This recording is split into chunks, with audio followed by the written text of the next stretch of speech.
Hello, hello, hello. What's going on, everybody? As always, I hope that this live or this replay finds you well and in excellent spirits. If you're new here and you're wondering who I am, my name is Mel, your new favorite astrologer, and I'm the founder at Divine Feminine Works, where I help people unlock their divinity and discover their magic. So if you're new, welcome. And as always, if you are returning, welcome back. This channel is everything tarot, astrology, spirituality, and manifestation. So if those are the things that you like, if those are the things you love, if those are the things you want to learn more about, don't forget to hit that subscribe button as well as that notification bell so you'll always be notified when I come out with new content. And speaking of content, head over to Instagram and hit that follow button. I've got loads of excellent daily content. Plus, I go live every week at haven't been going live lately, but it's starting back up in October. I'll be going live every Thursday night at 8:30 Eastern Standard Time for live tarot readings by sign. All right, so head over there,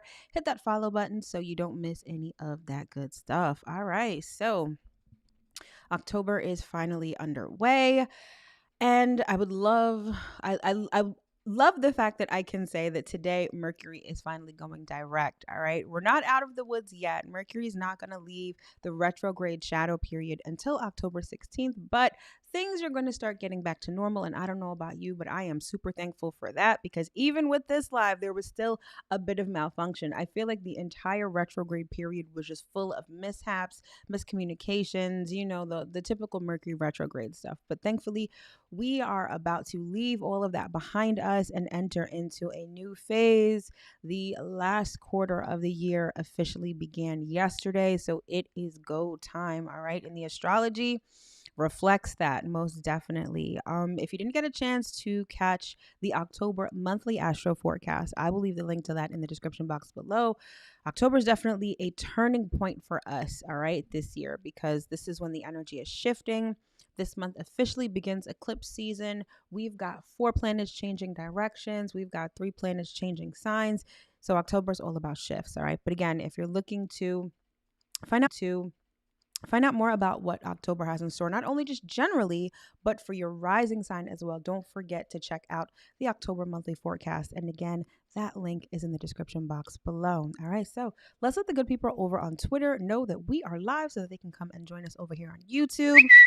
So before we get into the nitty gritty, just a couple of announcements and housekeeping stuff. So I'm super excited to announce that I've started a new weekly horoscope text program. All right, so if you're subscribed to my newsletter, you know that every week you get a guide to the week, which basically outlines what you can expect for the week. So you have this on YouTube and then you have the written form over on my newsletter. But let's say, you just want a little tidbit of information to start your week, right? Just something small so that you know what to expect. So now I've started this text program where if you enroll in the program every Monday, you will get a short and sweet text based on your sun or rising sign, whichever you choose. So you get the horoscope for the week, short, sweet, and to the point. All right. So if you are interested in that, simply text ZODIAC to 855-826-5544. Again, that's 855-826-5544. The information will be in the description box below also if you missed it right now. But yeah, text Zodiac to that number and you will get your weekly horoscope. I'm super excited about that because it's not just, getting a little tidbit of your horoscope. I actually get to connect and communicate with you on a one-to-one level. So I think it's really dope.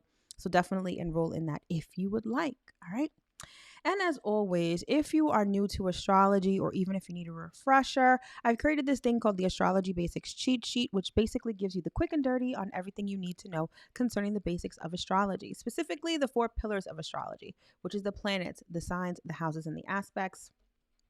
It's an 11-page PDF document just giving you the quick summary of what you need to know for all of these things, right? And what I love about this the most, it sort of dispels some of the confusion related to astrology. I mean, it merely just scratches the surface, okay? Because to be honest, astrology is a rabbit hole of information. But once you get these 4 things down pat, it makes learning astrology a lot easier. And not only that, it allows you to start reading your natal chart. Like your natal chart is the blueprint to your life. It has loads of important information for you. But when you're first getting used to looking at it or understanding it, it can be very confusing, right? There's a whole bunch of signs, symbols, numbers, and lines. And so this cheat sheet sort of puts you on the right path, gets you like onto that foundation so you can start reading your natal chart. So great stuff. If you're interested in downloading this cheat sheet, the link will be in the description box below. It's completely free. You just got to leave your email address. All right. So hopefully you take advantage of that.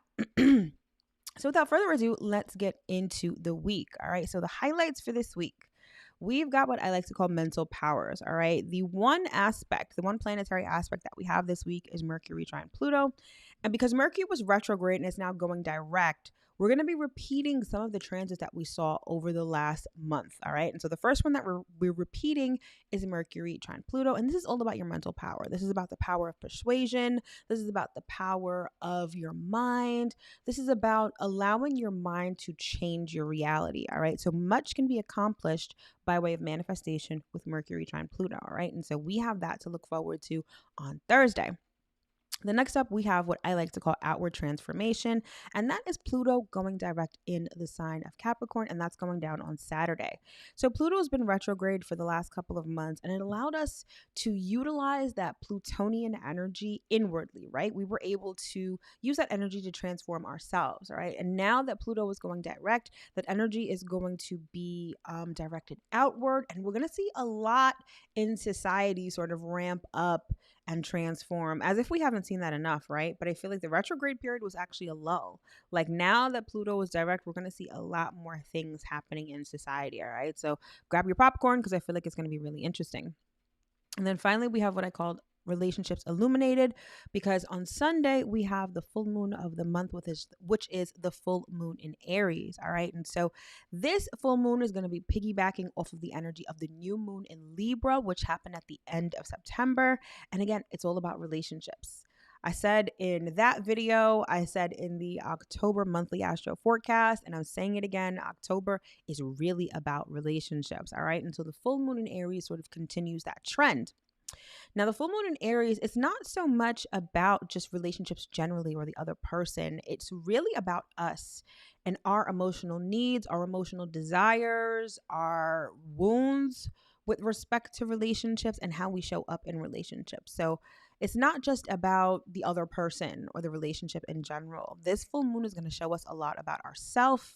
And in doing so, it's like the people around us, the people that we're in relationships with, they're going to be mirroring exactly how we are. So it's going to be extremely enlightening, extremely illuminating, maybe a bit jarring because it's going to be highly emotional, but there's going to be a lot of healing potential with this full moon. So a lot of great stuff with this full moon. All right. So other than that, this week is kind of light. There isn't much going on in the sky, but what is going on is pretty important. All right. So let's take a look at the week in general and see what we have. So like I said, not much going on, but again, what is going on is pretty important. So on Tuesday, we have the moon moving into Aquarius. And then on Thursday, we have that transit of Mercury trine Pluto. And then the moon is going to be moving into Pisces that same day. Then on Saturday, we have Pluto direct, like I was just talking about. And the moon is going to be moving into Aries. And then on Sunday, the moon is going to reach a full moon status in Aries. All right. So not too much this week, but again, pretty good stuff. So let's start at the beginning. So on Tuesday, we have the moon moving into quirky Aquarius, and you'll see that at the bottom right hand of your screen. The moon is still in the waxing phase, all right, because we're making our way to the full moon. So we're building momentum. And this week, the moon is going to be in the waxing gibbous phase, which is like taking those final steps towards the completion of our goals, right? Some of us may feel very motivated. Some of us may feel very driven while the moon is in the waxing phase, particularly the waxing gibbous phase, all right? But when the moon is in Aquarius, we have this urge, this serious desire for personal freedom, okay? Aquarius is ruled by Uranus. It's also ruled by Saturn, all right? So Aquarius has this weird dichotomy between structure and freedom, okay? And so typically Aquarius, I'm sure if you know any Aquarians or if you're familiar with Aquarius energy, it's like Aquarius marches to the beat of its own drum. It's very quirky. It's very out there. It's very future oriented, right? And so I feel like with the moon in the waxing gibbous phase in the sign of Aquarius, I feel like it's really about taking those final steps and really taking those final steps with the future in mind, right? It's not just about what's going on now. It's not just about what happened in the past. It's really about the future and how we can make our future look different, okay? What personal freedom do we want to experience in the future? What do we want to do differently in the future? I feel like when the moon is in Aquarius, we ask these questions of ourselves, and finding the answer to those questions brings us a certain amount of emotional fulfillment, right? We're also attracted to things that are new and unusual. So when the moon is in Aquarius, we tend to want to talk to different people, experience different things, learn new things, especially. Aquarius is an air sign. So when it comes to learning and communicating, that's all, the essence of Aquarian energy. But by and large, I feel like one of the major characteristics of the moon in Aquarius is that we have this instinctive need for improvement. Like Aquarius, if you ever think of inventions or if you ever think of innovations, that's very much Aquarian energy. And so at this point, I feel like when the moon is in Aquarius this week, I feel like it's really about understanding what needs to be improved in our life. And again, looking at it in terms of the future. What do we want our future to look like? What can we improve about ourselves to give ourselves the future that we want? And so I feel like that's the essence of the moon in Aquarius this week, right? And again, because it's in the waxing gibbous phase, you're not only like taking those last steps or those last sort of action steps towards the completion of our goals, but you're also like encouraged to remain positive and faithful that your outcome will come to pass, right? If you've ever run track, if you've ever run a race, once you see the finish line, once you get closer to the finish line, that's not the time to slow down. That's actually the time to sort of speed up. It's time to power through and make it across that finish line. And that's the essence of the waxing gibbous phase of the moon. All right. So we have that energy at our disposal on Tuesday. All right. Then next up on Thursday, we have Mercury trine Pluto. So you'll see Mercury in Virgo at the bottom right-hand portion of your screen. And then Pluto is at the very top of the screen in Capricorn. And that same day, we have the moon moving into the sign of Pisces. All right. So things are going to be a little fluid. Things are going to be a little spiritual on Thursday, because when the moon is in Pisces, things get hella deep. All right. So let's talk about it. So first up, we have that transit I was talking about earlier, which is Mercury trine Pisces. And this is all about the powers of the mind. Now, I love this. I want you to put a gold star on Thursday, because in terms of manifestation, Thursday is the day that you are going to want to do something, whether it's visualizing, whether it's scripting, whether it's just imagining, sitting and allowing your imagination to wander. I mean, not wander too far. You kind of want to rein it in and keep it a bit focused on what it is that you want. But Thursday is an excellent day for manifestation, whether you listen to subliminals, okay, whether you just like to repeat affirmations. Thursday is going to be the day that you're going to want to put in that work, because the astrology is just perfect for it. We have Mercury trine Pluto and we have the moon in Pisces. So again, this is all about the powers of your mind, right? And on the one end, on the more superficial side of things, if you're looking to persuade someone, if you're looking to convince someone of anything, Mercury trine Pluto is excellent for that. So if you have a court case, if you have to plead your case, if you have to conduct sales, if you have to do any sort of negotiations, all of that kind of stuff thrives with this particular transit, because there's power in your thoughts and there's power in your communications, okay?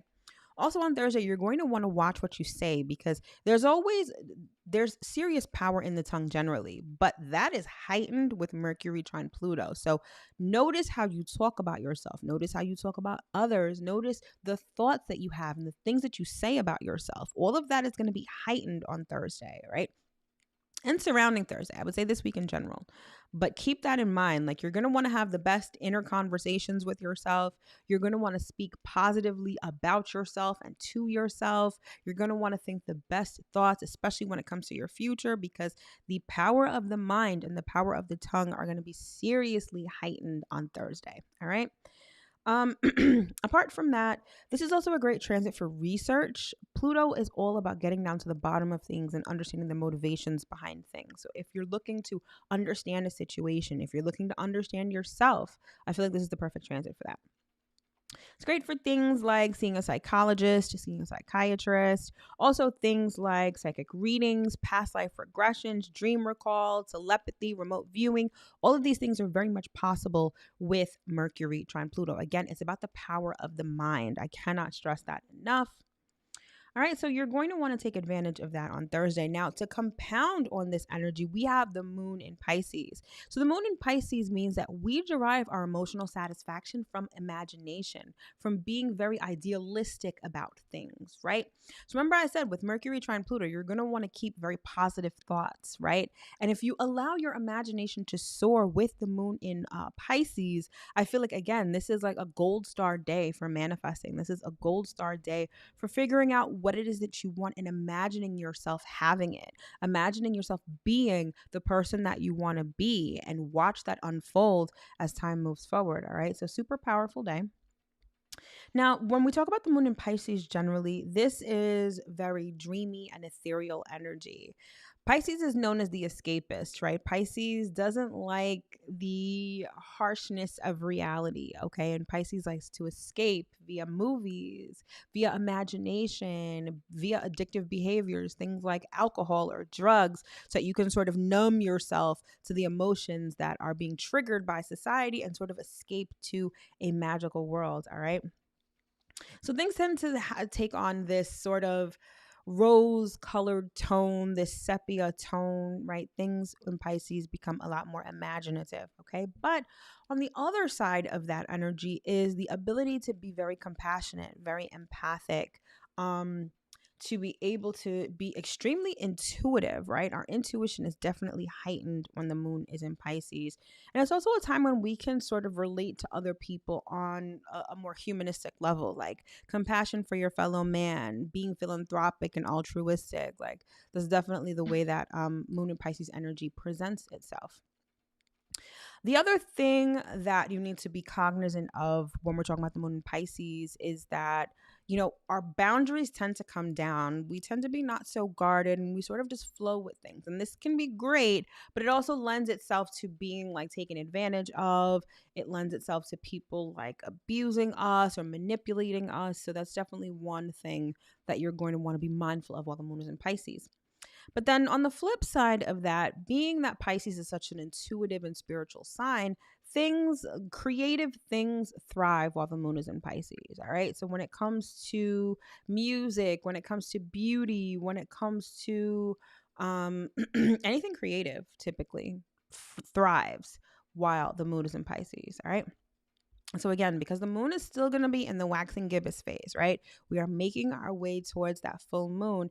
This is building momentum. This is allowing us to take those final action steps.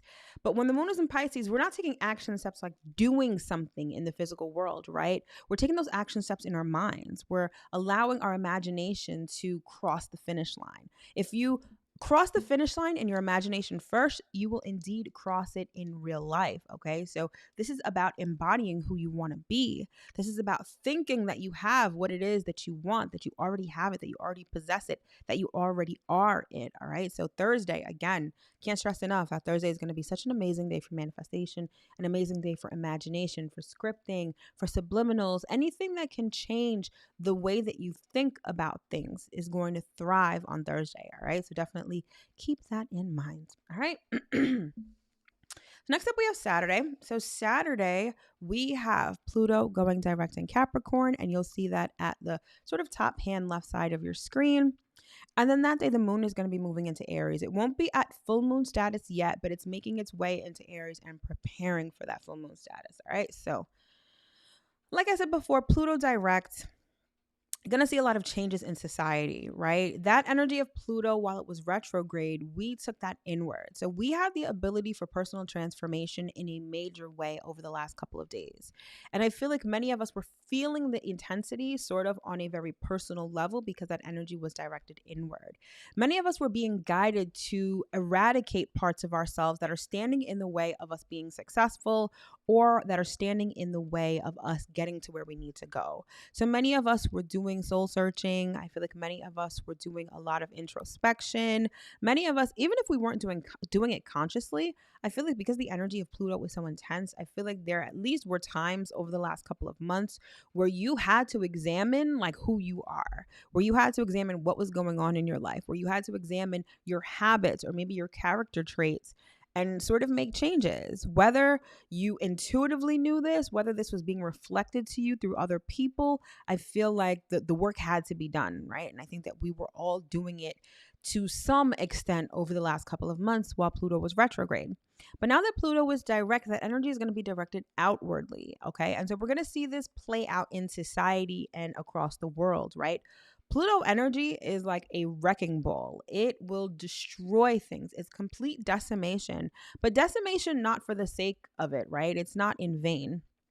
Pluto energy is very much about, tearing down things that don't serve us, tearing down things that aren't working well to leave room for a rebirth. Think of Pluto energy as the phoenix rising from the ashes, all right? And so society is definitely at a place right now where a lot of things are being decimated and are being destroyed, okay? But out of those ashes, out of that rubble, we're going to emerge a completely different society with different values, perhaps. And I feel like Pluto direct, we're going to see more of this sort of destructive energy paving the way for a better future, all right? So it's not something that's going to happen overnight. And clearly we've been seeing this going on, definitely since 2020. Like, we've been seeing the destruction left, right, and center, right? But I feel like more of that, we're going to see more instances of that now that Pluto is going direct. Okay. And really, there's not much that you can do. You kind of just grab your popcorn and watch the show, just watch it unfold, because that's sort of how this is going to play out. All right. And so Pluto's going to be direct for the rest of the year going into 2023. So that energy is just going to keep moving forward. All right. But what's interesting is that, I talked about before, Mercury goes direct today, and today is October 2nd. It's not going to move out of the retrograde shadow period until October 16th. Now, Pluto, because Pluto is so far and it moves so slow, Pluto is going direct on Saturday, October 8th, but it's not going to leave the retrograde period until January. So the time it takes Pluto to turn around and start going forward takes a long time, because Pluto is an outer planet. It's the farthest planet in our solar system, and its orbit is very long, okay? So it doesn't mean that Pluto going direct, you're not going to see any of the stuff start to change. You're definitely going to start to see and feel that energy shift, but it's just going to take a lot longer for it to be completely direct, all right? And again, that goes down on Saturday. And that same day, we have the moon making its way into the sign of hothead Aries so that it could reach full moon status on Sunday. So when the moon is in Aries, especially when it's in the waxing gibbous phase, this is like Energizer Bunny energy, okay? Like, this is like a battery in your back to really get stuff done.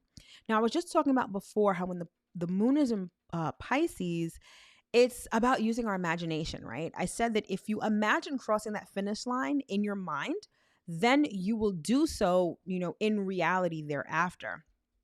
Aries is the complete opposite. When the moon is in Aries, we feel like we have to physically do things. We feel very motivated to reach our goals, and we are amped to take action steps to reach our goals, right? So when the moon is in Aries in the waxing gibbous phase, this is about taking those final physical action steps to reach the completion of our goals. And I feel like we're going to be amped and powered up to do that. All right. So, and it's also this energy of starting over, right? And starting fresh, because Aries is the very beginning of the zodiac. It's the baby of the zodiac, right? And so Aries energy is all about starting something new in a very bold and dynamic way. Now, what's going to be interesting is how this sort of plays out for us, because we're almost at the finish line, but that Aries energy wants to do something new. That Aries energy doesn't want to go straight. That Aries energy wants to go in this direction. And so you may feel like, okay, I'm almost at the finish line, but why don't I try this new thing? Why don't I do something else? And the challenge is going to be to keep your eyes on the prize and keep moving forward. Aries energy can be a bit distracting. It can definitely make you feel like you want to do something else, try something new. Maybe you haven't seen results yet with what you've been doing. And Aries energy is like, oh, just try something new, try something else, try 4 different things, right? No, you're going to feel amped. You're going to feel like doing something new, but trust and believe. I feel like, especially with the moon in Aries this month, the challenge is to be consistent with what you've been doing, not doing something else. All right. So definitely something to keep in mind with that. And then finally we get to Sunday and we have we have the full moon in Aries, right? And so at the top hand part of your screen, you'll see the sun at 16 degrees Libra, which is going to be conjunct Venus, all right? Venus is also in the mix of this full moon. And then the bottom left hand portion of your screen, you'll see the moon in Aries, and it's conjunct. You see that K with the circle on the bottom? That's Chiron, all right? And I'm going to get into that in a second, but the moon is going to be conjunct Chiron. So a lot is going down with this full moon, all right?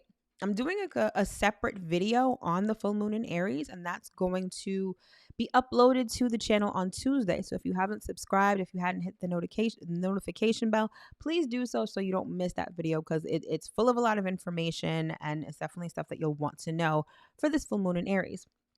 But in any event, the full moon in Aries is going down on Sunday at 4:54 p.m. Eastern Standard Time, and it's going down at 16 degrees Aries. So like I alluded to before, this full moon is still about relationships. We're in the thick of this relationship energy this month, right? Now, what makes it different from the new moon in Libra is that the new moon in Libra was all about new relationships or new phases in existing relationships, right? It's sort of just thinking about relationships on a more superficial level, right? I want to have someone, or I want to be with someone, or I want to partner up with someone, or be friends with someone, right? And how do I make that happen? Or I fell out with someone. How do we get back together? That was sort of the crux of that new moon in Libra energy. But with Aries, this is going to be about how we show up in relationships, right? It's always important to remember that relationships are a reflection of us. Whatever's going on with us, whatever we believe about ourselves, is always reflected to us via other people. So if you're in a romantic relationship with someone, if you're in a friendship with someone, even with your close familial relationships, everyone just reflects back to you who you are. And that is going to be highlighted at this full moon in Aries, okay? Now, with the sun conjunct Venus, obviously because Venus is all about relationships, that's going to give an extra emphasis to relationships, right? Especially the fairness in relationships. One thing about full moons is that they can highlight where things are imbalanced in our lives, right? And if we're talking about the moon being in Aries and the sun being in Libra, this could be, again, how we show up in relationships. But are we giving more attention to ourselves in relationships, or are we giving more attention to the other person in relationships, or are we balanced? Do we have a healthy balance of self-love and love for the other person, right? So the issue of balance and fairness in relationships is definitely going to come up with the sun conjunct Venus, all right? Now, the moon is going to be conjunct Chiron, and Chiron is not a planet, it's an asteroid. It's actually an asteroid between Saturn and Uranus. And Chiron is known as the wounded healer. Chiron can help everyone else, right? But Chiron sort of has an Achilles heel. There's something about Chiron, that a wound that Chiron holds on to, right? But in healing that wound, we sort of allow ourselves not only to heal, but we allow ourselves to serve as an example of healing to others, right? In healing ourselves, we show people how to heal themselves too. That's the essence of Chiron energy. And so with Chiron conjunct the moon during this full moon phase, it's going to be very emotional, because a lot of our repressed emotions, a lot of our emotional trauma, a lot of our emotional baggage and wounds with respect to relationships is going to come up. Many of us are going to relive it. Many of us are going to be rethinking these things, right? And it may, it may, obviously it's not just going to be emotionally triggering. It may sort of get us off course a little bit, because maybe we're realizing that we're codependent, or maybe we realize that we have abandonment issues that we are projecting onto the other person, right? So it's going to be very emotional, but very enlightening, because like I said before, in healing ourselves, like the essence of Chiron energy is that in healing ourselves, we can then heal other people. We can serve as the blueprint, right, to healing that other people can follow. So it's like I heal myself, and in healing myself, you can heal yourself by, learning how I healed myself. And then it's almost like, let's say we all have a candle, right? I light my candle first, then I light yours, and then you light someone else's. That's sort of the way that Chiron healing energy can play out. So when it comes to relationships, a lot can be done, not just for us, right, in terms of healing, but for our partners and for people in general, right? So it's really important that you do the work when it comes to emotional healing during this full moon. Like, process your emotions. It's not going to happen in one day. I'm not saying that you have to heal yourself in one day and then start talking about it and like heal the world in a week, right? That's not what I'm saying. What I'm saying is start that process. Like, when things come up, don't just shove them under the rug or shove them in a closet, right? It's time to address them. It's time to figure out where they come from, and it's time to make sense of them, right? And then discard what we don't need. um and wounds with respect to relationships, they kind of cut the deepest, right? Many of us have been conditioned, many of us have gone through things in life that has kept us seriously wounded.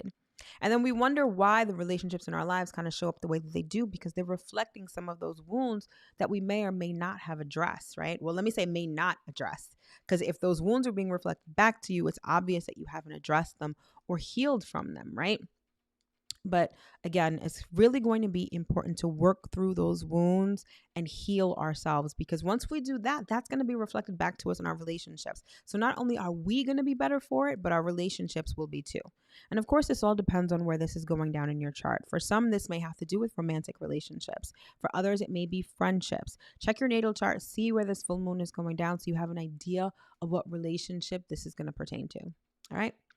Then the other thing I like about this full moon is that the moon is going to be sextile Saturn. So whatever work we do in healing, whatever work we do to sort of fix ourselves, let me not say fix because we're not broken. Whatever work we do to heal ourselves and show up better in relationships, that can have a lasting effect on these relationships. So doing the work is not just going to make things pleasant for the short term. I feel like it's going to positively affect our relationships in the long term. All right. So actually doing the work, taking advantage of this energy of this full moon, allows us to have better relationships going forward in a very tangible and real way. All right. So definitely keep that in mind. Then we have another, we have this aspect, right? This aspect pattern called a grand trine. Okay. And I'm not going to go into it because it's sort of very technical astrological information. What you need to know is that there is going to be this large triangle in the sky that's going to be formed with the sun in Libra, Mars in Gemini, and Saturn in Aquarius. Okay. And so what this means is that our consciousness is going to be focused on relationships. Like I said before, the sun is in Libra, Venus is conjunct the sun. So we're going to be thinking about relationships. We're in relationship mode right now, right? And sort of, if we have, our thoughts about relationships are going to be aligned with that as well. Okay. So it's in our awareness, it's in our thoughts. We're thinking about relationships. So we have the opportunity to really make some changes with respect to relationships, because our thoughts are going to be on board. Our consciousness is going to be on board. So we're going to have the ability to really manifest our desires with respect to relationships. Now, I talked a lot about manifestation earlier with Mercury, Trine, Pluto. That energy is still going to be sticking around at the time of this full moon. So think your best thoughts when it comes to relationships. Think your best thoughts when it comes to yourself in relationships. And you're going to see this manifest and play out in real time. That's the best part about this full moon, is that if you get your mind right about relationships, if you do the healing work with respect to emotional wounds and how you show up in relationships, you're going to see your relationships actually get better. This isn't some sort of gimmicky kind of thing. This isn't something that sounds good but isn't going to play out in real time or real life. It is. Thinking the best thoughts about yourself, thinking the best thoughts about relationships, thinking the best thoughts about your counterpart is going to result in better relationships in the long run. So do the work. What the thing that this full moon is going to show us is that many times when things go wrong in relationships or things aren't going as we would like, we tend to blame the other person, right? We look at them and see what they're not doing, what they should have done. It's always about them, right? This full moon is going to show us what we're not doing, who we are not being, what we're not bringing to the table in terms of our relationships. And when you turn that energy inward, when you turn that focus inward, you change yourself, and thereby you change your relationships. Because like I said, relationships are a reflection of us. So much can be accomplished with this full moon in Aries when it comes to relationships. Again, it's piggybacking off of that new moon in Libra energy. So I feel like at that new moon, we were like, all right, relationships, that's the topic. The category is relationships. Let's manifest new ones. Now this full moon in Aries is like, all right, how am I showing up to this party? How am I presenting myself in relationships that may or may not be good? And let me balance that out. Let me work on that so that I have better relationships moving forward. And then we're going to have the new moon solar eclipse, and that's going to not turn everything on its head, but it's going to add an extra emphasis to all of this relationship energy. All right. So again, not much going on this week, but what is going on is pretty good. It's pretty substantial. So like I said, it's going to be, again, text Zodiac to 855-826-5544. It's amazing. Of course, something definitely had to go down with this. Mercury couldn't leave without giving me that last sprinkling of fuckery, right? But in any event, like I was saying, a lot can be accomplished this week, not only in terms of manifestation, but in terms of relationships and healing ourselves, particularly the emotional wounds we carry with respect to relationships. So hopefully you got at least one important piece of information that you can use going forward into this week. It's going to be a good one. I wish you nothing but the best for this week. Again, if you want to check out what's going on in October, the link to that video is going to be in the description box below. All right, my loves, thank you so much for tuning into this week's weekly astro forecast, and I will see you on the flip side. All right, take care, and again, have an amazing week.